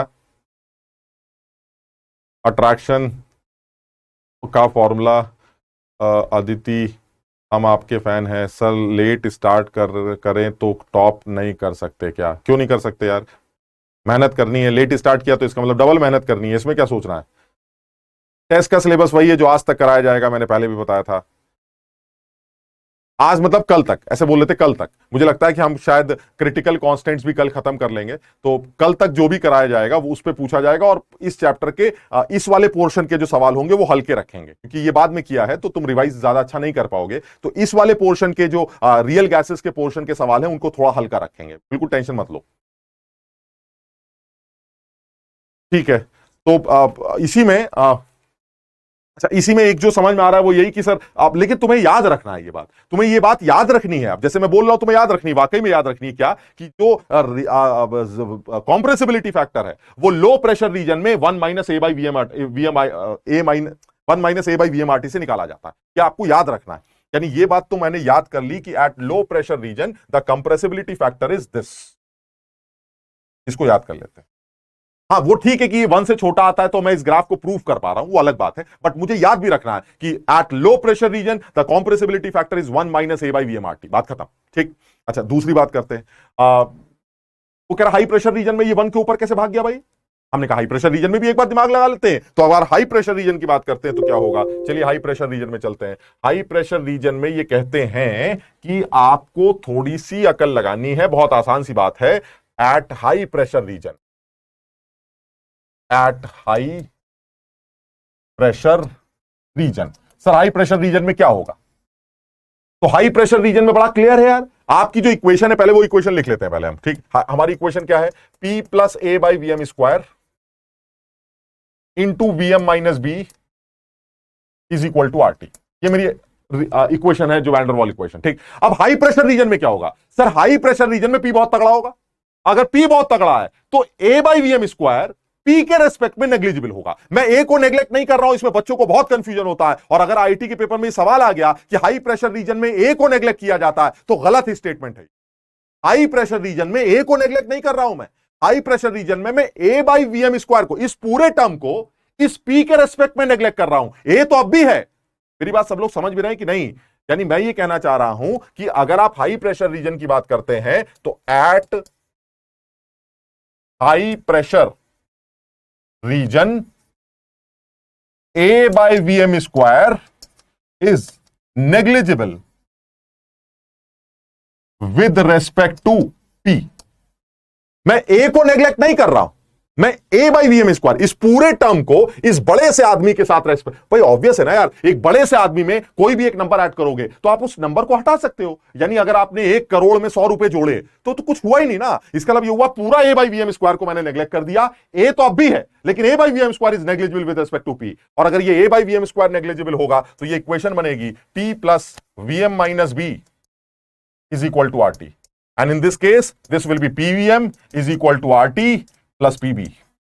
आप पूरी इक्वेशन को RT से डिवाइड कर दीजिए। This will be PVM by RT and this is equal to 1 plus PB by RT and this PVM by RT is Z। So ultimately this is greater than 1 because this is greater than 1, greater than 0। So ultimately Z की value क्या आ रही? Z की value 1 plus PB by RT आ रही। यानी आपने वो दोनों बातें याद कर ली। क्या? लो प्रेशर रीजन में जो Z होता है वो 1 minus A by V M R T से निकाला जाता है, और हाई प्रेशर रीजन में जो Z होता है वो 1 plus P B by R T से निकाला जाता है। ये दोनों बातें अब साफ दिखाई दे रहा है। सर लो प्रेशर रीजन में ऐसा क्यों होता है कि Z1 के नीचे जाता है, देख लीजिए, और हाई प्रेशर रीजन में Z1 के ऊपर क्यों जाता है, क्योंकि A by V M square को आप नेग्लेक्ट कर सकते हैं। सर मैं आपको फंसा सकता हूं कैसे, आप ये बताइए, आपने जो ग्राफ बनाया है उस ग्राफ में ये भी तो एक टर्म है, ये क्या बला है सर, ये हाइड्रोजन हीलियम के लिए जो आपने Z और P का ग्राफ बनाया है वो तो गड़बड़ है, क्योंकि ये तो हर रीजन में 1 के ऊपर है, ये तो सर शुरू से लेके 1 के ऊपर है। अब इसको कैसे एक्सप्लेन करेंगे, इसको ऐसे एक्सप्लेन करेंगे कि जो हाइड्रोजन हीलियम होता है उसका साइज इतना कम होता है कि उनके मॉलिक्यूल्स के बीच में कभी अट्रैक्टिव फोर्सेस आ ही नहीं पाते, ऑलमोस्ट नेग्लिजिबल। देखो जीरो नहीं बोल सकते वरना आइडियल बन जाएगा, ऑलमोस्ट नेग्लिजिबल, यानी due to the small size of hydrogen and helium the force of attraction factor is always negligible, and it is always negligible. तो इसका मतलब यह हुआ कि ये इक्वेशन मेरे लिए हर बार एप्लीकेबल होगी। क्यों होगी सर, इसलिए नहीं कि ए बाई वी एम स्क्वायर को नेग्लेक्ट करना है, इसलिए इस बार ए को नेग्लेक्ट करना है सर, ए हर केस में नेग्लेक्जिबल होगा। यानी मैं तीसरा केस बनाने जा रहा हूं हाइड्रोजन हीलियम का अलग से। बाकी सारी गैसेस के लिए तो आपने ऐसे कर बनाया था जिसमें लो प्रेशर रीजन में 1 के नीचे और हाई प्रेशर रीजन में आप 1 के ऊपर चले गए थे, लेकिन हाइड्रोजन हीलियम के लिए बोला जा रहा है कि ये हमेशा इसका कर्व 1 के ऊपर आता है Z और P का। ऐसा कैसे एक्सप्लेन करेंगे, तो ऐसा एक्सप्लेनेशन बहुत आसान है। ऐसे एक्सप्लेनेशन में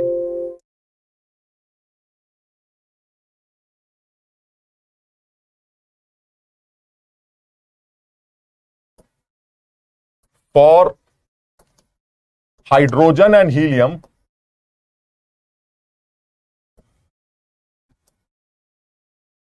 since the molecular size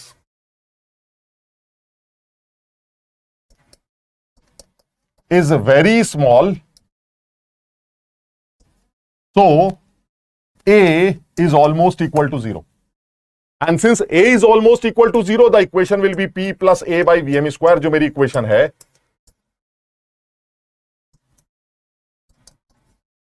तो इस इक्वेशन में आप A को 0 रख रहे हैं, इस बार A by V M square की बात नहीं कर रहा, मैं सिर्फ A की बात कर रहा हूं। A ही 0 है, तो ऐसे में इक्वेशन क्या बनेगी, वही वाली बनेगी जो अभी बनी थी। तो Z की वैल्यू क्या आ जाएगी, 1 प्लस, यानी हाइड्रोजन हीलियम के लिए Z हमेशा 1 प्लस पीबी बाई आरटी से निकाला जाता है, इसलिए क्योंकि उनका A फैक्टर कभी पिक्चर में लिया ही नहीं जाता, क्योंकि वो काफी कम होता है। जीरो नहीं बोल रहा हूं, काफी कम होता है, इसलिए for hydrogen helium this curve is always greater than 1। In case of other gases at low pressure region this curve will be less than 1, and in high pressure region this curve will be above 1।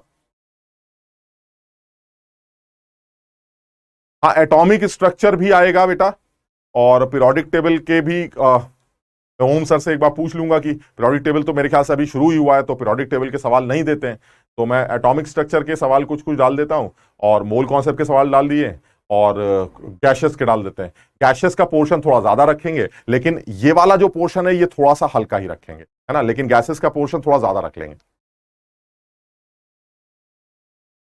और deviation size पे भी depend करेगा बेटा, B factor भी तो picture में है ना। कल की डीपीपी नहीं मिली अर्शित, ऐसा कैसे, एक बार फिर से ऐप पे चेक करो, मिलनी चाहिए। अनुभव पूछ रहा है सर ये ए होता क्या है, बेटा ये जो ए होता है ये फोर्स ऑफ अट्रैक्शन फैक्टर, यानी मॉलिक्यूल्स के बीच में लगने वाला जो फोर्स ऑफ अट्रैक्शन है वो ए फैक्टर के ऊपर डिपेंड करता है। जितना ज्यादा अट्रैक्शन होगा ए फैक्टर उतना ही ज्यादा होगा। तो वो कौन से फैक्टर्स हैं जो ए और बी फैक्टर्स को गवर्न करते हैं, मैं अभी लिखने जा रहा हूं इस बात, ठीक। पहले सब लोग इस बात को समझ लें, ये सब लोगों के समझ में आ गया क्या चल रहा है। यानी आपने सबसे पहले वैन डर वाल इक्वेशन डिराइव की, डिराइव करने के बाद आपने लो प्रेशर, हाई प्रेशर और हीलियम, हाइड्रोजन सबकी बात कर ली। अब इसी में एक बात और ऐड कर देते हैं कि सर ये बताइए ये जो बी फैक्टर है और जो ए फैक्टर है ये किसके ऊपर डिपेंड करता है। तो बहुत आसान है, इसमें ज्यादा दिमाग नहीं लगाना चाहिए हमें, और इसमें बहुत आसान सी बात ये बोली गई है कि जो हमारा बी फैक्टर है उसके लिए तो सिर्फ एक लाइन लिखी जाती है, सिर्फ एक लाइन लिखनी है हमें, वो क्या है, B factor depends only on size of the molecule। बस इसका कोई और डिपेंडेंस है ही नहीं, क्योंकि तुम्हें पता ही है जो बी होता है मेरा वो किसके बराबर होता है, वो होता है 4 × 4/3 पाई आर क्यू। तो एकदम साफ समझ में आ रहा है कि जो बी फैक्टर होगा वो रेडियस के ही ऊपर डिपेंड करेगा, और मॉलिक्यूलर साइज जितना छोटा होगा बी फैक्टर उतना ही कम माना जाएगा। यानी बी फैक्टर के लिए कोई डिपेंडेंस वाली बात ही नहीं है। बी फैक्टर सिर्फ मॉलिक्यूलर साइज के ऊपर डिपेंड करेगा। जिस मॉलिक्यूल का साइज ज्यादा है उसका बी फैक्टर ज्यादा, और जिसका मॉलिक्यूलर साइज कम है उसका बी फैक्टर कम होगा। लेकिन जो ए फैक्टर निकल के आएगा वो ए फैक्टर कुछ लोगों पे डिपेंड करेगा। तो ए फैक्टर है हमारा, ए फैक्टर जो कि फोर्स ऑफ अट्रैक्शन फैक्टर है,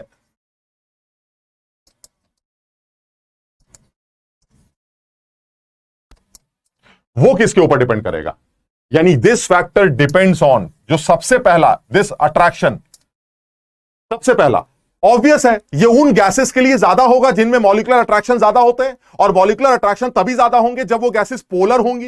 यानी पोलर गैसेस के जो डिफरेंट पोल्स हैं उनके मॉलिक्यूल्स आपस में एक दूसरे को अट्रैक्ट करेंगे, जिसकी वजह से फोर्स ऑफ अट्रैक्शन फैक्टर बढ़ेगा और वो कम प्रेशर से एक्सर्ट करेगा, कम वेलोसिटी से टक्कर मारेंगे, जिसकी वजह से ए फैक्टर बढ़ने लगेगा। यानी मेरे कहने का मतलब यह हुआ कि ये जो ए फैक्टर है उसका जो पहला डिपेंडेंस है, इसमें कुछ सोचना ही नहीं है। वो पहला डिपेंडेंस तो एकदम क्लियर है, it depends on polarity of the molecule, polarity of the molecule. यानी A factor for polar molecule is greater than A factor for non polar molecule. बिल्कुल सीधा, जैसे अगर वो मुझसे कहे, एक एग्जाम्पल के तौर पे समझा रहा हूं कि आप बताइए H2O, CO2 और आर्गन, इनमें ए फैक्टर कंपेयर करिए, तो ऐसे ही समझ में आ रहा है sir A of H2O is greater than A of CO2 is greater than A of argon. इसमें सोचना ही नहीं है। हालांकि सर आर्गन तो एक ही गोला होता है, तो चलिए उसमें तो पोलैरिटी का मतलब ही नहीं बनता। CO2 भी नॉन पोलर मॉलिक्यूल है, लेकिन CO2 के इंडिविजुअल बॉन्ड्स की पोलैरिटी की वजह से कुछ तो अट्रैक्टिव फोर्सेस आर्गन से तो ज्यादा ही होंगे। इसका मतलब ये हुआ सर CO2 और पानी तो खुद ही पूरा पोलर होता है, तो पानी के जो वेपर्स जो होती हैं, यानी वाटर की जो वेपर्स हैं, उनके बीच में जो अट्रैक्टिव फोर्स लगेगा वो कम से कम CO2 से भी ज्यादा होगा और आर्गन से भी ज्यादा होगा। यानी ये तो क्लियर है कि जब आप पोलैरिटी, जब आप गैसेस में ए गैस ए फैक्टर को कंपेयर करेंगे तो सबसे पहली बात क्या आएगी? पोलर आदमियों का ए फैक्टर नॉन पोलर आदमियों से ज्यादा होगा, पहली बात। अब अगर सर एक से ज्यादा नॉन पोलर हुए तब आप क्या करेंगे? तो दूसरा फैक्टर आता, यानी अगर एक से ज्यादा नॉन पोलर मॉलिक्यूल्स हुए तो उस केस में आपको क्या करना होगा? एक से ज्यादा मॉलिक्यूल्स के केस में, नॉन पोलर मॉलिक्यूल्स के केस में हमें एक बात का ध्यान रखना पड़ेगा, for non polar molecules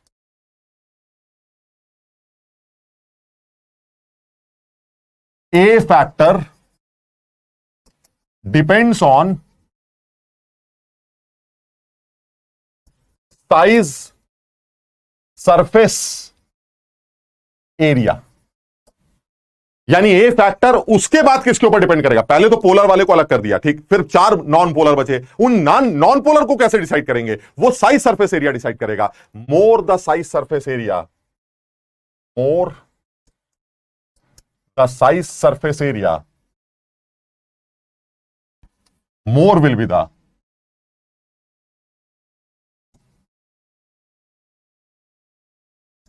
A factor. Example, वो कह रहा है सर आर्गन, क्रिप्टन, हीलियम और नियॉन, आप बताइए इनका ए फैक्टर डिसाइड करिए। सर वो कौन सी गैस है जिसका ए फैक्टर ज्यादा हो?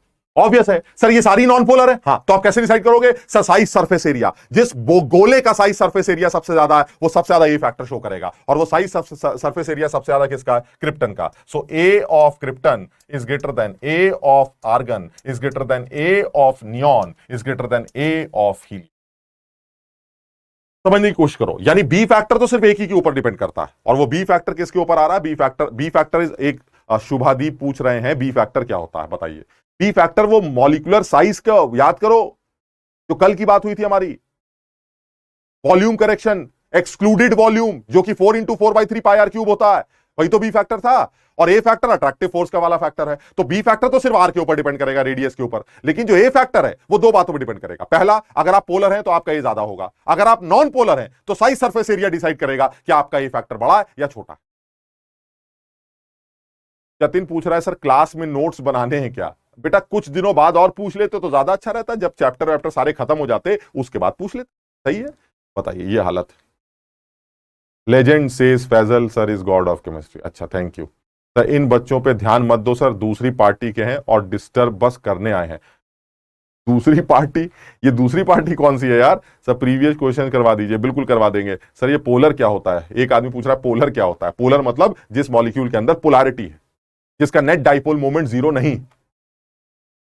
सर अलॉट चैनल जीएयू लिखा दीजिए सर, कल की डीपीपी वो मिल जाएगी।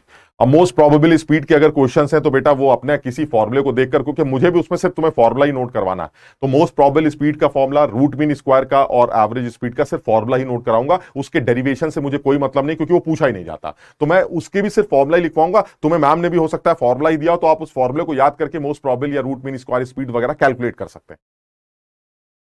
केमिस्ट्री से प्यार हो गया है सर, ये सर कल की डीपीपी नहीं मिली, मैं आज देख लूंगा। H2O एक पोलर है, अगर सब पोलर हुए तो सब पोलर हुआ तो जो ज्यादा पोलर हुआ वो दिखाएंगे, वो देखा जाएगा, ज्यादा पोलर को देख लेंगे।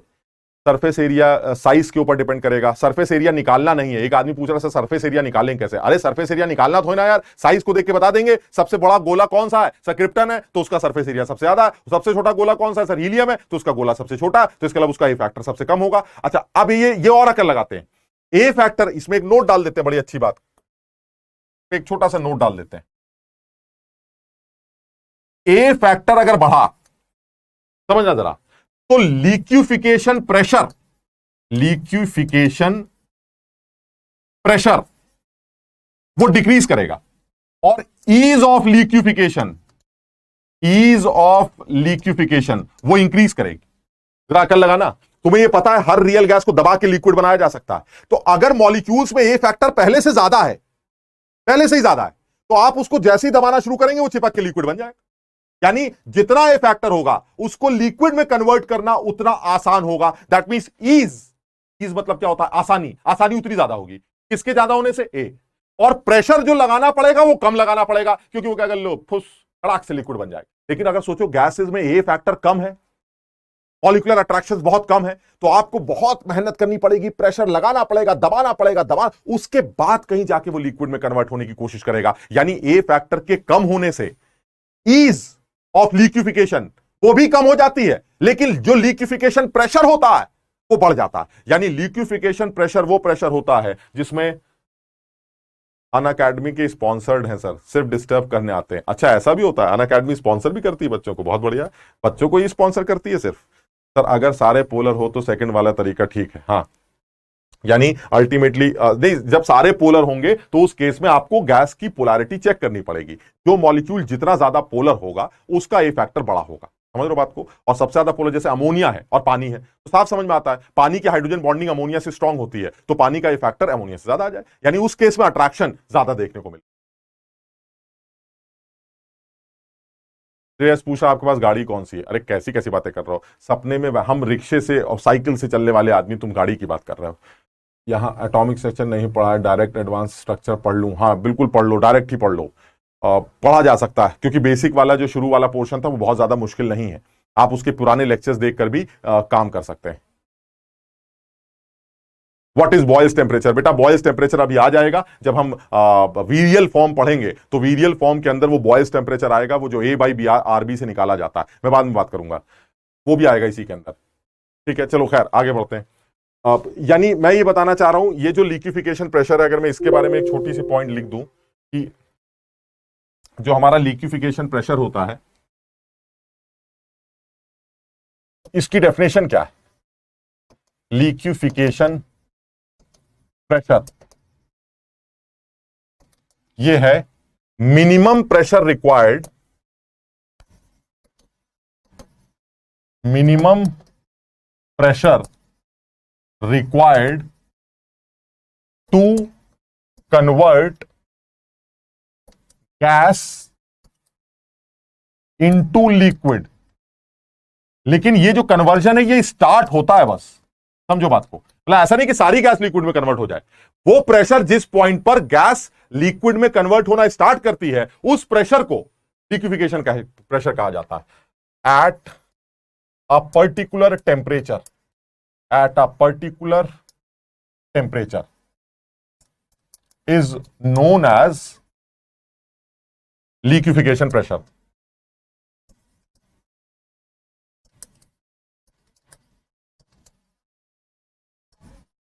और ये बिल्कुल क्लियर है, ए वैल्यू के ज्यादा होने से लिक्विफिकेशन प्रेशर वो कम हो जाता और ईज ऑफ लिक्विफिकेशन वो बढ़ जाती, क्योंकि अगर ए वैल्यू ज्यादा है तो गैस का अट्रैक्शन वैसे ही ज्यादा है, तो आप अगर थोड़ा भी प्रेशर लगा देंगे पर्टिकुलर टेंपरेचर पर तो वो लिक्विड में कन्वर्ट होना स्टार्ट कर देगी। लेकिन अगर ए फैक्टर कम है तो उस केस में आपको ज्यादा प्रेशर लगाना पड़ेगा, लिक्विफिकेशन की ईज भी कम हो जाएगी और आपको प्रेशर भी ज्यादा बढ़ाना पड़ेगा। तो उस केस में ए फैक्टर के कम होने से लिक्विफिकेशन प्रेशर बढ़ जाता है पर्टिकुलर टेंपरेचर पर और ईज भी घट जाती। ईज मतलब होता है आसानी, लिक्विफाई करने की आसानी वो कम हो जाएगी अगर ए कम है तो।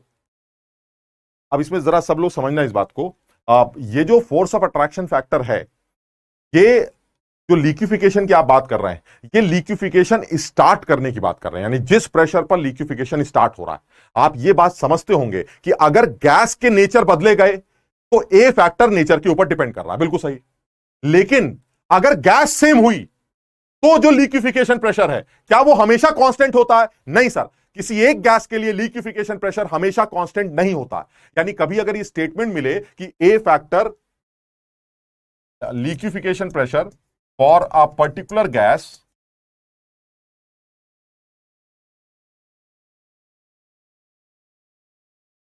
is always constant. This is true or false? So this is false statement. Why? Because it depends on the temperature also. कल हमारी इस बारे में बात हुई थी, it depends on temperature also. क्या बात हुई थी? सर ए फैक्टर तो मॉलिक्यूल की अपनी प्रॉपर्टी है, ठीक, वो हम कम ज्यादा नहीं कर रहे हैं, ए फैक्टर कांस्टेंट रहेगा सर हमेशा। लेकिन अगर मान लीजिए वो ए फैक्टर पिक्चर में ही ना आए, कैसे? आग लगा दीजिए सर, कैसे ही आप आग लगाएंगे, दो लोग ऐसे खट खट खट भागने, यानी ए तो है लेकिन वो दिख नहीं रहा है। मेरी बात समझ रहे हो कि नहीं मैं क्या समझाना चाह रहा हूं? इसलिए मैंने यहां पर क्या लिखा डेफिनेशन में, एट अ पर्टिकुलर टेंपरेचर, यानी किसी पर्टिकुलर टेंपरेचर पर जो ए फैक्टर होगा किसी भी गैस का, अगर वो ज्यादा है, मतलब मेरे कहने का मतलब है जो लिक्विफिकेशन प्रेशर है वो किसी पर्टिकुलर टेंपरेचर पर फिक्स होगा। टेंपरेचर चेंज करोगे तो लिक्विफिकेशन प्रेशर चेंज करेगा। क्यों? क्योंकि वो जो ए फैक्टर था उस गैस के मॉलिक्यूल्स के बीच में वो पिक्चर में नहीं आ रहा है, क्योंकि वो काम नहीं कर पा रहा है, वो अट्रैक्ट नहीं कर पा रहा है। क्यों? क्योंकि मॉलिक्यूल एक दूसरे के बगल में अब तेजी से निकलने लगेंगे और जितनी तेजी से वो निकलेंगे उतना ही कम अट्रैक्ट करेंगे और जितना वो अट्रैक्ट कम करेंगे उसको लिक्विफाई करने में आपको लगातार लिक्विफिकेशन प्रेशर अपना इंक्रीज करना। सब लोग समझ पा रहे हैं? A is always greater than B। बिल्कुल भैया, ये सब कोई लेना देना नहीं है। A एक अलग फैक्टर है, B एक अलग फैक्टर। पोलैरिटी केमिकल बॉन्डिंग के अंदर समझाई जाएगी। मैंने एक हल्का सा कभी भी तुम्हें एक बार बताया भी था पहले भी, ये पानी का मॉलिक्यूल है, इस पानी के मॉलिक्यूल में H और O के बीच में एक पोलैरिटी बन रही, इसी तरह से इस HO के बीच में एक डाइपोल बन रहा है। अगर ये दोनों डाइपोल एक दूसरे को कैंसिल कर देंगे तो ये नेट डाइपोल जीरो बन जाएगा, so this will be a non polar. लेकिन साफ समझ में आता है कि इनके बीच का एंगल कुछ ना कुछ होता है और इस एंगल की वजह से ये दोनों डाइपोल एक दूसरे को कैंसिल नहीं कर पाते, इसलिए पानी का मॉलिक्यूल एक पोलर मॉलिक्यूल बन जाता। लेकिन अगर यही चीज CO2 के लिए कही जाती तो CO2 के लिए यह स्ट्रक्चर ऐसा होता है जिसमें एक पोलैरिटी ये है और एक पोलैरिटी ये है, लेकिन क्योंकि ये दोनों एक दूसरे के ऑपोजिट वेक्टर सिमिलर मैग्नीट्यूड के हैं तो इसकी नेट पोलैरिटी क्या बन जाती है? Zero. So this is a non polar. यानी जिस मॉलिक्यूल के इंडिविजुअल बॉन्ड्स पोलर हों और उनकी नेट पोलैरिटी जीरो आ जाए तो वो नॉन पोलर मॉलिक्यूल बन जाएगा, और अगर इंडिविजुअल बॉन्ड्स ही पोलर नहीं है तो वो नॉन पोलर होगा ही होगा, उसमें सोचने की जरूरत ही नहीं।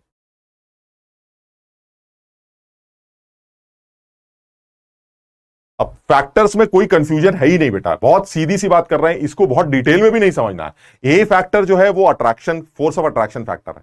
किसके ऊपर डिपेंड करेगा? सर मॉलिक्यूल्स की आपस की बातचीत के ऊपर डिपेंड करेगा। वो बातचीत किसके ऊपर डिपेंड करेगी? सर दो लोगों के बीच में अगर पोलैरिटी है तो वो पोलैरिटी अट्रैक्ट करेगी जिसकी वजह से ए फैक्टर बढ़ जाएगा। लेकिन अगर दो लोगों के बीच में पोलैरिटी नहीं है तो ऐसे में उनका सरफेस एरिया डिसाइड करेगा कि वो आपस में कितना बातचीत करते हैं, जिसको wander wall force of attraction कहा जाता है। वो कितना आपस में एक दूसरे के साथ बातचीत करेंगे ये उसके ऊपर डिपेंड करेगा। यानी साइज सरफेस एरिया वाला फैक्टर तब आएगा जब आप नॉन पोलर मॉलिक्यूल्स को आपस में कंपेयर करेंगे, और पोलर और नॉन पोलर के कंपैरिजन में जीतेगा कौन? पोलर जीत जाएगा। और नॉन पोलर्स में कौन जीतेगा? जिसका साइज सरफेस एरिया बड़ा।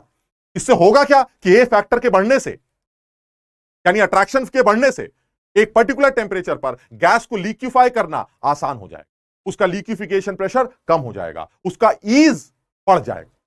अगर चार गैसों में अगर आपसे यही सवाल ये पूछे कि हीलियम, नियॉन, आर्गन, क्रिप्टन में से किसको पर्टिकुलर टेंपरेचर पर लिक्विफाई करना सबसे मुश्किल है, तो आप आंसर लिखेंगे सर हीलियम को सबसे ज्यादा मुश्किल होगा, क्योंकि हीलियम का ए फैक्टर बहुत कम होता है, सर आपको जान लगानी पड़ेगी उसको लिक्विफाई करने में, इसलिए ए फैक्टर हीलियम का सबसे कम है और उसका लिक्विफिकेशन प्रेशर सबसे ज्यादा होगा, उसका ईज सबसे कम होगा। सर क्रिप्टन को आप आसानी से लिक्विफाई कर सकते हैं, थोड़ा सा दबाइए, पहले ही ए फैक्टर अच्छा खासा है, आपने थोड़ा सा दबाया मॉलिक्यूल चिपक गए, यानी वो पहले ही चिपकना चाहते हैं, आपने थोड़ा सा प्रेशर लगा के उनको चिपका दिया और चिपकने से क्या बनेगा, सर लिक्विड बन जाए। यानी क्रिप्टन का ए फैक्टर ज्यादा है, इसलिए उसकी ईज ऑफ लिक्विफिकेशन ज्यादा है और उसका लिक्विफिकेशन प्रेशर वो कम।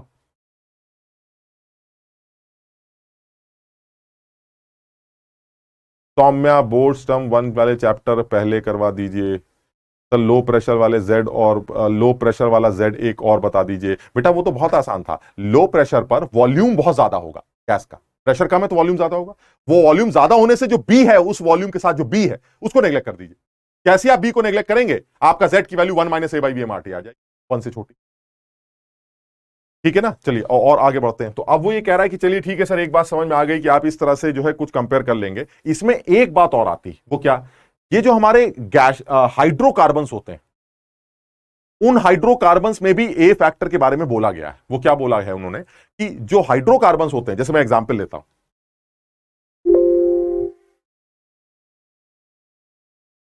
बहुत ज्यादा चांस है कि तुम्हारे पेपर में इस पॉइंट को लेके कोई सवाल बना दिया जाए, क्योंकि वो उसने पूछा नहीं है, तो बहुत ज्यादा चांसेस है फॉर आइसोमर्स ऑफ, मान लीजिए एल्केन ही ले लेते हैं, हालांकि हाइड्रोकार्बन बोला जाता है, हम ऐसे ही बोल रहे हैं, एल्केन्स के अगर हाइड्रोकार्बन ले लिए जाए तो क्या होगा। अच्छा ये तो तुम जानते हो एल्केन्स आर नॉन पोलर, क्योंकि कार्बन हाइड्रोजन के बीच में कुछ होना नहीं और कार्बन कार्बन के बीच में कुछ होना नहीं, तो इसका मतलब ये हुआ ये जो हमारे पास एल्केन है, अगर मैं इसके अलग अलग आइसोमर लूं, जैसे CH3 CH3 CH3 CH3, या फिर CH3 C CH3 H CH2 CH3, या फिर आपने लाइन से ही लगा दिया CH3 CH2 CH2 CH2 CH3। देखो मेरी राइटिंग बहुत खराब है, मैं फिर तुमको बता रहा हूं, ऑर्गेनिक बहुत खराब कराता हूं मैं, राइटिंग देख के ही तुम समझ गए होगे, इतनी खराब राइटिंग में जिसका हाइड्रोजन नहीं दिखता, जिसके कार्बन नहीं दिखते, वो ऑर्गेनिक आदमी क्या पढ़ाएगा। तो बात तुम देख लो, अभी भी तुम्हारे पास टाइम है, ठीक। यानी ये जो हमारे पास हाइड्रोकार्बन है, ये 3 हाइड्रोकार्बन है और ये तीनों एक दूसरे के आइसोमर्स हैं, दे ऑल आर C5H12। वो कह रहा जरा इनके बताइए ए फैक्टर कंपेयर करिए, ये बताइए इन तीनों में से ये आपका पहला आदमी है ए, या आपका दूसरा आदमी है बी, और ये आदमी तीसरा आदमी, आप बताइए इन तीनों के लिक्विफिकेशन प्रेशर का ऑर्डर क्या होगा at particular temperature T, what will be the pressure of, what will be the liquefaction pressure order for these 3 isomers. ये कैसे निकालेंगे।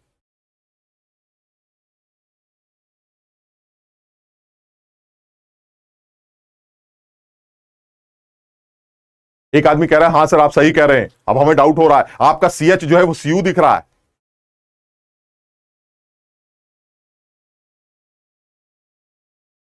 एक कह रहा है सर मैनेज कर लेंगे, सर मैनेज कर लेंगे, ऐसा नहीं सर मैनेज कर लेंगे, बहुत बढ़िया। हाँ बिल्कुल सही है यार, हेमू तुम भी सही कह रहे हो, पीछे भी एक आध बच्चों ने सही लिखा है, ब्रांच ज्यादा होने से फर्क पड़ेगा, ठीक है। अब बिल्कुल सही है यार, तुम समझो, और मेरे ख्याल से ये तो एक प्रैक्टिकल एग्जांपल है, तुम ध्यान से देखो क्या हो रहा है, यहां पर ब्रांचिंग बढ़ रही, यानी ब्रांचिंग बढ़ने से इस मॉलिक्यूल के अंदर गोलाई आ रही, समझो ये तो sp3 है ना, ये कार्बन तो sp3, और sp3 का मतलब क्या हुआ, एक कार्बन ऐसा होगा, एक कार्बन ऐसा होगा, एक कार्बन ऐसा होगा, एक कार्बन ऐसा होगा, एक कार्बन ऐसा होगा, ये sp3 का मतलब। सर ये मॉलिक्यूल ना मुझे कुछ गोल गोल सा दिखाई देता है, गोल गोल का मतलब समझ लो क्या मतलब, this is 3D, carbon carbon carbon carbon carbon. Sir इस आदमी के अंदर कुछ गोलाई सी नजर आ रही, यानी जितनी ब्रांचिंग होगी वो उतना गोल गोल सा नजर आएगा, और गोल चीज में सरफेस एरिया सबसे कम होता है, तुमने पढ़ा, और ये तो प्रैक्टिकली ऑब्जर्व किया होगा तुमने, फिजिक्स में तुमने पढ़ा है इस बात को कि जब हम आसमान से एक बूंद चलती है पानी की, तो वो नीचे पहुंचते पहुंचते गोल हो जाती, क्योंकि वो पूरे रास्ते यही सोचते हुए आती है कि किस तरह से अपने सरफेस टेंशन को कम किया जाए, और उसके चक्कर में वो अपना सरफेस एरिया कम करने के चक्कर में अपने आप को गोल कर लेती है, क्योंकि गोल होते ही सरफेस एरिया कम हो जाता। यानी इन तीनों में जो ब्रांच स्ट्रक्चर, जो ओपन चेन स्ट्रक्चर है, उसका सरफेस एरिया सबसे ज्यादा होगा, और इसी वजह से इसका ए फैक्टर, यानी A factor for C is greater than A factor for B is greater than A factor for A. इसी वजह से liquefaction pressure of C will be less than liquefaction pressure of B will be less than liquefaction pressure of A. यानी जितना ए factor ज्यादा होगा liquefaction pressure उतना ही कम देना पड़ेगा, क्योंकि वो आसानी से लिक्विफाई हो जाएगी। की वजह से अगर आइसोमर्स का केस बनता है तो सरफेस एरिया डिसाइडिंग फैक्टर होगा, because they all are non polar molecules, and in that case the size surface area will be smallest for more branch structure. यानी यहां पर आप छोटी एक बात लिख सकते हैं, more branch the structure, more branched the structure, lesser will be the surface area